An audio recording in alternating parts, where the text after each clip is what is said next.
నమస్తే అండి. నా పేరు సంఘమిత్ర సూరిబాబు అండి. గత 22 సంవత్సరాలుగా ప్రజా శ్రేయస్సు కొరకు, ప్రజల మేలు కొరకు 18 రకాల పైగా సేవా కార్యక్రమం చేస్తున్నాను.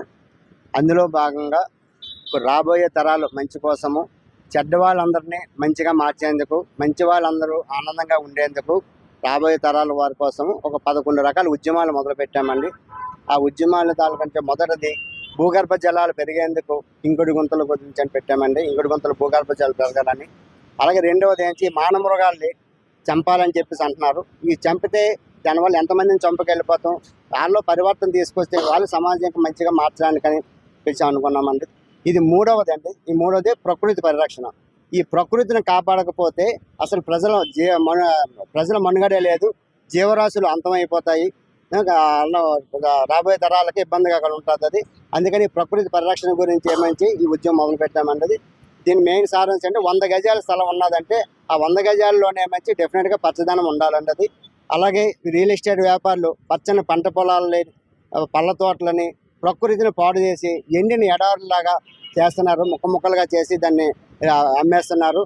అలా కాకుండా ఆ స్థలాల్లోనే వాళ్ళు వేసే రియల్ ఎస్టేట్ లేఅవుట్ వేసేటప్పుడే ఒక కాజు పెట్టాలి. ఎవరైతే కొనుక్కున్నారో అందులోని ఏదో పళ్ళ చెట్లు కానీ ఏదో సంథింగ్, వీళ్ళైతే రెసిడెన్షియల్ అగ్రికల్చర్ లేఅవుట్ని రెసిడెన్షియల్ కింద మార్చారు. ఆ రెసిడెన్షియల్ లేఅవుట్ అన్నప్పుడు 6 నెలల లోపల ఇల్లు కట్టుకోవాలి. ఒకవేళ ఇల్లు కట్టుకోకపోతే దాంట్లో పచ్చదనంతో ఉంచేటట్టు చేయాలన్నది. ఒకవేళ చేయని పక్షంలోని అక్కడ వేకెంట్ ట్యాక్స్ 10 రెట్లు పైన వేస్తే ఆటోమేటిక్గా వాళ్ళలోని పరివర్తన వస్తుంది. అలాగే ఈ రియల్ ఎస్టేట్ వాళ్ళు అందరూ వాళ్ళకి చెప్పాలి. అది ఒకవేళ వాళ్ళు చేయడానికి అవ్వలేదు అనుకోండి, ఆ దగ్గరలో ఉన్న యువ రైతులకి ఆ స్థలాలను వాళ్ళకి ఇస్తే వాళ్ళు ఏంటంటే ఆటోమేటిక్గా ఏదో పూల మొక్కలు లేదంటే కాయగూరలు ఇలా చిన్నవన్నీ వేసుకొని తాత్కాలిక అగ్రిమెంట్ తీసుకొని వాళ్ళు కానీ వాళ్ళకి జీవనోపాధి ఉంటుంది, ఇది ప్రకృతి కాపాడినట్టు ఉంటుంది, ఆ స్థలం యజమానికి ఇబ్బంది ఉండదు. అంటే అన్ని విధాలుగా ఉపయోగపడుతుంది అన్నది. ఇలాగే ఏంటంటే ఈ స్థలాల గురించి మనం ఇలాగ రాబోయే కొత్త చట్టాలు తీసుకురావాలని అనుకున్న ప్రభుత్వాన్ని ఇలా ఖాళీగా స్థలాలు ఎక్కడ ఉండకూడదు, ప్రకృతిని కాపాడాలని.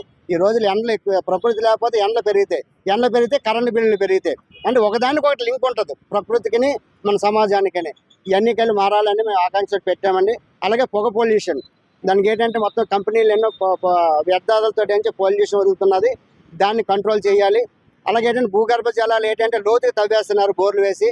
ఇన్నాళ్ళు ఏంటంటే దాని పర్మిషన్ ఉండేది, ఇప్పుడు విచ్చలవిడిగా తవ్వేయడం వల్ల లోతుకి వెళ్ళిపోతుంటే ఉన్న పక్కన ఉన్న బోర్లు కూడా పాడైపోతున్నాయి, మొత్తం రోడ్డు ఉప్పు నీరుతో కలుషితం అయిపోతుంది అన్నది. అలాగే డీజే సౌండ్లు పబ్లిక్లోని ఎక్కడ నడుస్తుండేటువంటి ఫంక్షన్ నాట్లోని హెవీగా ఆటలు ఉన్న ప్రాబ్లమ్స్ ఇబ్బంది పడుతున్నారు. వాళ్ళ గురించి ఏంటంటే మొత్తం ఈ సౌండ్లు ఆపాలని వీళ్ళని కఠిన చర్యలు తీసుకోవాలని ప్రజలు కోరుకుంటున్నాం అన్నది. ఈ మరొక ఉద్యమంలో 4వ ఉద్యమంలో ముందు కలుస్తాం. నా పేరు సంఘమిత్ర సూరిబాబు అండి. ఓం శాంతి. ప్రజాపిత బ్రహ్మకుమారి ఈశ్వరి విశ్వవిద్యాలయం నుంచి బ్రహ్మకుమారి సోదరి రామేశ్వరి మాట్లాడుతున్నానండి. ఈరోజు 11 ఉద్యమాల్లో 3వ ఉద్యమంగా ప్రకృతి పర్యావరణ రక్షణ కోసం మన సంఘమిత్ర సోషల్ సర్వీసెస్ సూరిబాబు గారు సంకల్పం చేసినటువంటి ఉద్యమం చాలా ఉన్నతమైనది, అత్యున్నతమైనది. వారు చెప్పినట్లుగా ప్రభుత్వము అనేక రకాల పర్యావరణ రక్షణ కోసం, ప్రకృతి రక్షణ కోసం చేపడుతున్నారు. ప్రభుత్వం అంటే ఎవరో కాదు, ప్రజలే. కానీ ప్రజల్లో కూడా ఇంకా చైతన్యం, అవగాహన రావాలంటే ఈ వృక్షాలని ఎక్కువగా మనం వేస్ట్ ల్యాండ్స్లో ఎక్కువగా నాటడం జరగాలి. అనవసరమైన వృక్షాలు కాదు, ఫలాలను ఇచ్చేటువంటి వృక్షాలు, పుష్పాలను ఇచ్చేటువంటి మొక్కల్ని వేయడం ద్వారా ఈ రియల్ ఎస్టేట్ ల్యాండ్స్ అన్నీ కూడా సఫలమవుతాయి. అది కాకుండా ఎవరైతే మనకు నిరుద్యోగ సమస్యతో ఉంటూ యువ రైతులుగా ఉండేటువంటి వారిని కూడా ప్రోత్సహించడానికి ఇది ఒక సదవకాశం, సువర్ణ అవకాశం. అయితే నీరు, ప్రకృతి అనేది అది ఉంటేనే మనిషి జీవన మనుగడకు ముందుకు వెళ్తాం. అది లేనాడు మానవ జీవితం దుర్భరం అయిపోతుంది. ఇది వ్యక్తిగత సమస్య కాదు. పర్యావరణ రక్షణ అనేది ప్రకృతి ధర్మాన్ని రక్షించుకోవాల్సినది మనందరి ప్రతి ఒక్కరిపైన బాధ్యత ఉంది. ప్రజలందరూ కూడా ఈ ఉద్యమంలో పాల్గొని మీ వంతు సహకారం, అంటే ధనంతో కాదు మనసుతో చేయవలసిన సంస్కారం ఇది, సహకారం ఇది. మనసుతోటి ప్రతి ఒక్కరూ పరివర్తన అయినట్లయితే ఈ ప్రకృతి కూడా చాలా పచ్చదనంతో సుఖశాంతుల్ని అందరికీ ఇస్తుంది. పచ్చని కాపురం అంటారు, పచ్చని జంట అంటారు. అలాగే మనతో పాటు పశుపక్షాదులు కూడా అవి కూడా జీవిస్తున్నాయి. వాటికి కూడా మనం నిలవ స్థానం లేకుండా వృక్షాలను నరికేస్తున్నాం. చిన్న చిన్న మొక్కలు నాటుతున్నా కానీ పెద్ద పెద్ద వృక్షాలు పక్క నుంచి నరికేసుకుంటూ వెళుతున్నాం. దీనివల్ల ప్రయోజనం ఏముంది? ఇది కూడా ఒక తెలివి తక్కువతనమే. కాబట్టి నేలను అంతటిని కూడా కాంక్రీట్ చేయకుండా కొంత భాగాన్ని ఉపయోగించుకున్నా సరే రియల్ ఎస్టేట్ వాళ్ళు ఈ విధమైనటువంటి విధానాన్ని అవలంబించడం ద్వారా భవిష్యత్తులో అందరికీ కూడా సుఖశాంతులు లభిస్తాయని ఆశిస్తున్నాను. అందరికీ నమస్కారం అండి. నా పేరు వేల హరిప్రసాద్, యువసేవ ఫౌండేషన్ ఫౌండర్ అండి.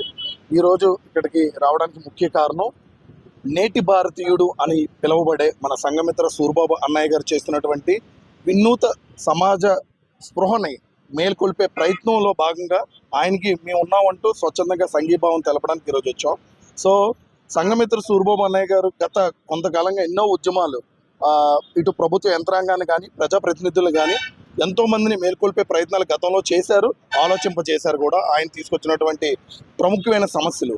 అలాగే ఇప్పుడు గడిచిన గత కొన్ని నెలలుగా ఆయన 11 ఉద్యమాలు చేపట్టాలని చెప్పి మన జీవీఎంసీ గాంధీజీ విగ్రహం వద్ద నిర్విరామంగా శాంతియుతంగా 11 సమస్యలతో ముందుకు రావడం జరిగింది. మొదటి సమస్య ఆల్రెడీ ఇంకుడు గుంతలు తవ్వించండి, భూగర్భ జలాలు పెంచండి. సో అంటే మనం బెంగళూరులో చూసాం వాటర్ తాలూకు ప్రాబ్లం ఎలాంటిది ఫేస్ చేసాం అనేది. సో అటువంటిది మన ఇండియాలో ఇంకా పెరగకూడదు అన్న సమస్యతో ఆయన ముందుకు రావడం, యంత్రాంగానికి ఒక క్వశ్చన్ మార్క్ వేయడం. అలాగే రెండో సమస్యగా స్త్రీ, అంటే స్త్రీ లేనిదే జననం లేదు, అసలు సృష్టి లేదు అని అనడం కాదు, అటువంటి మాతృమూర్తికి ఇన్సిడెంట్లు జరిగిన తర్వాత మనం సోషల్ మీడియాలో కానీ అన్ని విధాలుగా మనం హల్చల్ చేస్తున్నాం. కానీ జరగకుండా ఏం చేయాలి, దాన్ని అరికట్టాలంటే ఏం చేయాలి, దాన్ని ఒక ప్రశ్నార్థకంతో రెండో సమస్యగా ఆయన ఇక్కడ ముందుకు వచ్చి 5 రోజులు శాంతియుత ఉద్యమం చేయడం.